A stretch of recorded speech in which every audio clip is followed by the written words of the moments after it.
আমার গায়ে এভাবে হাত দিবা না। আমি কি তোমার কপালে হাত দিয়ে জ্বরও দেখতে পারবো না? দেখো, তুমি আমারে কইছো তোমার পড়ালেখা শেষ না হওয়া পর্যন্ত আমাকে বাসর হইব না।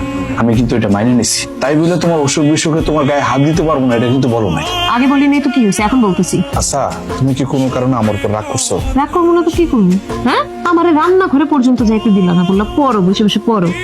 আমার ভাই ভাবি প্রথমবারের মতো শহর থেকে আসছে, তাকে একটু ভালো মন্দ খাওয়াবো। বেচারারা বাইরে থেকে খাওয়া আইনা খাইলো। ওই যে আপনার একজন কাজিন, আই মিন চাচাতো ভাই আছে না? হ্যাঁ হ্যাঁ, ওই পুরাতন। কেন ও কি করছে? রাইট। তাছাড়া আমরা তো জানি রতন আপনাদের আত্মীয় লাগে।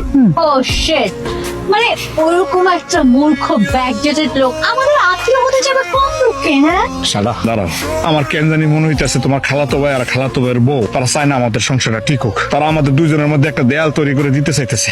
হাত ছাড়ো আমার। হাত ছাড়ার মনে, এর আগেও তো বহুবার তোমার হাত ধরছি, কই কোন সময় তো হাত ছাড়তে বলো নাই, আজকে হাত ছাড়তে বলতেছো কেন? হাত ছাড়তে বলছি, হাতটা ছাড়ো।